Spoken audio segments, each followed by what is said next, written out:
জয় রঘুনাথজি। আশা করি আপনারা সকলে ভালো আছেন।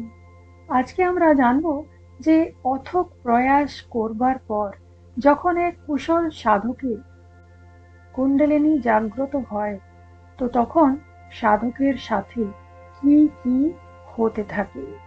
আমি আমার বেশ কয়েকটি ভিডিওতে জানিয়েছি যে মানুষ যেহেতু এই বিশ্ব ব্রহ্মাণ্ডের একটি ক্ষুদ্র অংশ, তাই যা সেই ব্রহ্মাণ্ডে রয়েছে সে সব কিছু এই মানব দেহরূপী পিণ্ডেও সূক্ষ্ম রূপে রয়েছে। তাহলে এই শক্তিকে কি বলা যেতে পারা যায়? সেটা হচ্ছে শিবতত্ত্ব। এই শক্তিকে শিবতত্ত্ব বলা যায় বা ঈশ্বরীয় তত্ত্ব, যে শক্তি মানুষ দেহে রয়েছে।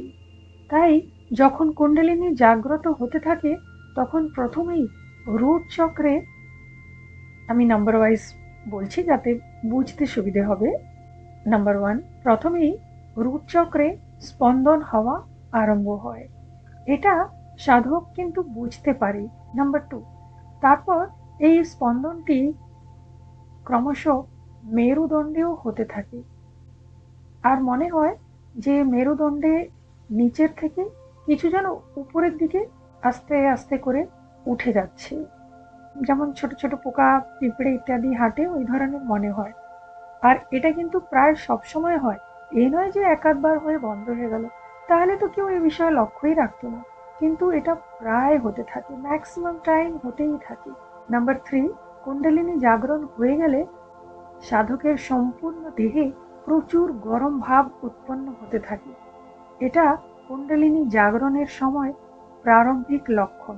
এটা কিন্তু হবেই, পুরো গায়ে মনে হয় যেন আগুন লেগে গেছে, ভেতর থেকে যেন খুব তাপ উঠতে থাকে। তাই এটাও দেখা গিয়েছে যে এই ধরনের সাধকরা দিনে 3 বার 4 বার ঠান্ডা জলে স্নান করে, আর এটা করা উচিত। আর যাদের ঘরের আশেপাশে পুকুর ইত্যাদি থাকে তারা সেই পুকুরে কোমর অব্দি জলে প্রায় বসে থাকে। নাম্বার ফোর, কুণ্ডলিনী যখন ধাপে ধাপে এক এক চক্রগুলিকে পের করে উপরে উঠতে থাকে, এই পার করে উপরে ওঠা তখনই সম্ভব হয় যখন এক একটি চক্র পরিষ্কার হতে থাকে আর নাড়িগুলো ক্রমশ রাস্তা পরিষ্কার করতে থাকে, তবে গিয়ে মা কুণ্ডলিনী উপরের দিকে উঠতে থাকেন। দেখুন, এখানে কিন্তু এটা চলবে না যে প্রত্যেকটা চক্র খোলা আছে চলে গেলাম সোজাসুজি, প্রত্যেকটা চক্র সহজে কিন্তু খোলা থাকে না। এই যে কুণ্ডলিনী জাগরণের ক্রিয়াগুলো হয় তখনই এক একটা চক্র পরিষ্কার হতে থাকে আর মা কুণ্ডলিনী ক্রমশ ধাপে ধাপে উপরের দিকে উঠতে থাকেন। আবার একটা চক্রে যান, সেটা ক্লিয়ার হয়, ক্লিন হয়, তারপরে গিয়ে আবার তিনি উপরে উঠেন। এইভাবে ক্রমশ কুণ্ডলিনী সাধকের দেহে উপরের দিকে উঠতে থাকে। না হলে যত পর্যন্ত এই চক্রগুলো পরিষ্কার হবে না তত পর্যন্ত কিন্তু মা কুণ্ডলিনী শক্তিকে নিয়ে উপরে উঠতে পারবেন না। তাই অনেকের কুণ্ডলিনী মাঝ পথেই কোনো একটি চক্রে স্থির হয়ে রয়ে যায়। নাম্বার ফাইভ, মা কুণ্ডলিনী যখন আজ্ঞা চক্রে এসে যান তার কিছু চিহ্ন সাধক নিজের মধ্যে দেখতে পায়, বা কেউ সাধককে দেখে বলে দিতে পারবে যে তার আজ্ঞা চক্রে কিছু কালো দাগ হয়ে গেছে, বা মাঝে মাঝে ছোট ব্রণর মতো কিছু দেখতে পাওয়া যায়। সেগুলো আবার পরে আস্তে আস্তে মিলিয়েও যায়, কিন্তু প্রায় হয়, দাগটা কিন্তু প্রায় থেকেই যায়। এই ধরনের জিনিসগুলো প্রায় কুণ্ডলিনী জাগ্রত যাদের হয়ে যায় সেসব সাধকদের মধ্যে দেখতে পাওয়া যায়। নাম্বার সিক্স, অবভিয়াসলি সাধকের সিক্স সেন্স এই সময়তে কাজ করা আরম্ভ করে দেয়। নাম্বার সেভেন, সাধকের এনার্জি এত পজিটিভ হয়ে যায় কি ওভারঅল তার পুরো পার্সোনালিটি আশ্চর্যজনকভাবে চেঞ্জ হয়ে যায়, সে ভীষণ অ্যাট্রাকটিভ হয়ে ওঠে।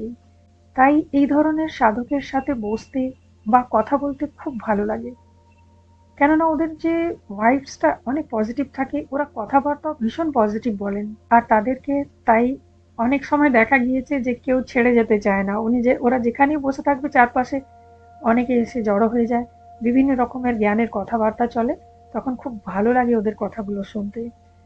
নাম্বার 8, এক কুণ্ডলিনী জাগ্রত সাধকের মনে চাহিদা, চাওয়া পাওয়া, লোভ, আকাঙ্ক্ষা, কিছু সংগ্রহ করবার প্রবৃত্তি এসব উধাও হয়ে যায়। এরা এত কন্ট্রোলড অ্যান্ড সিস্টেমেটিক্যালি জীবনযাপন করেন যে বিষয়ে সাধারণত চিন্তা করা যায় না।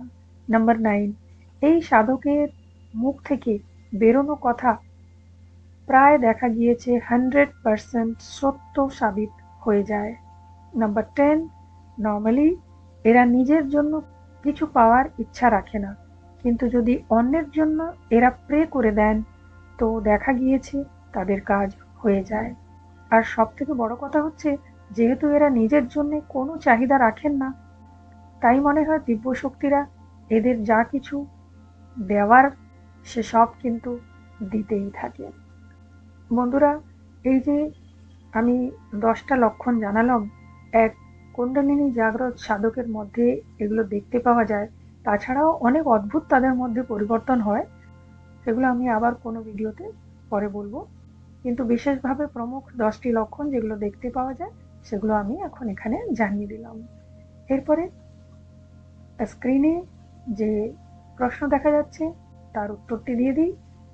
হ্যাঁ, আপনি যে জিজ্ঞেস করেছেন জপমালার কথা, না বাবা, জপমালা যেহেতু অনেক পবিত্র হয়, শুদ্ধ হয়, আর তুমি যে জপ করছো তার পুরো এনার্জি সেই জপমালাতে গিয়ে সমাহিত হয়ে যায়, তাই জপমালা এনার্জাইজ হয়ে যায় আর অনেক ভ্যালুয়েবলও হয়ে যায়। সেই জন্যে জপমালাকে অনেক সামলে রাখতে হয়। জপমালাকে গলায় ধারণ করতে নেই। গলায় ধারণ করবার মালা আলাদা হয় আর জপ করবার মালা আলাদা হয়।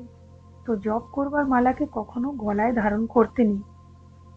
ইভেন এই জপমালা কাউকে দেখাতেও নেই, কেউ যেন তোমার এই জপমালাকে দেখতে না পায়। এই জন্য জপমালাকে সব সময় লুকিয়ে রাখতে হয়। ঘরে যখন জপ করা হয় সে তো আলাদা কথা, তুমি ঘরে জপ করছো, কিন্তু যখন তুমি বাইরে যাবে বা হয়তো অনেক লোকের মাঝে তোমাকে কোনো কারণে জপ করতে হচ্ছে, যেমন মন্দির ইত্যাদিতে গিয়েও অনেকে জপ করে, তো সেই সময় গোমুখে মালাকে রেখে জপ করতে হয়। গোমুখ যে হয় একটা জপমালা পাউচ হয়, কাপড়েরই তৈরি হয়, অরেঞ্জ ইয়েলো কালার এই ধরনের রঙের কাপড় দিয়ে সেটা তৈরি হয়।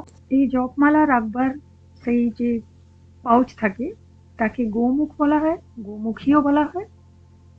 আর এটা ইজিলি কোনো পুজোর দোকানে কিনতে পাওয়া যায়। তো তার ভিতরে এই মালা রেখে জপ করতে পারা যায়। অনেকে যারা প্রায় ট্রাভেলিং করেন তারা গাড়িতে বসেও এই গোমুখে জপমালাকে রেখে জপ করতে থাকেন। কোথাও করা যেতে পারে জপ, কিন্তু নিয়মটাই যে কেউ যেন তোমার এই জপমালাকে না দেখে, কেউ যেন তোমার এই মন্ত্রকে, তুমি যে মন্ত্র জপ করছো সেটা না শুনতে পায়। আর জপমালা সবসময় গোমুখের মধ্যে থাকবে, তুমি জপ করতে পারো। বাইরে এই জপমালাকে দেখানো মোটেও উচিত নয়। এরপরে যে প্রশ্নটি স্ক্রিনে দেখা যাচ্ছে, ওয়ালাইকুম সালাম সালিনা, তুমি যে বাবাজির কথা জিজ্ঞেস করেছো তিনি হচ্ছেন পিরানে পীর গৌসিয়া আজম বাবা শেখ আব্দুল কাদের জিলানি। তুমি ওনার বিষয়ে খোঁজ নাও, তারপরে তুমি যেভাবে ওনার আরাধনা করতে চাও করতে পারো। তবে উনি তোমাকে অবশ্যই দর্শন আবার দেবেন, না হলে এই যোগাযোগটা হতো না আমার সাথে। তুমি করে দেখো, আবার দেখা হবে ওনার সাথে তোমার। কেমন? আচ্ছা, আশা করব তোমরা যা প্রশ্ন জিজ্ঞেস করেছিলে তার উত্তর আমি ভালোভাবে বুঝিয়ে দিতে পেরেছি। আমি আবার আসবো কিছু নতুন বিষয় নিয়ে আর তোমাদের জন্য প্রশ্নের উত্তরও নিয়ে। তাহলে আজ এই পর্যন্ত। তোমরা সকলে ভালো থাকো। জয় রঘুনাথজি।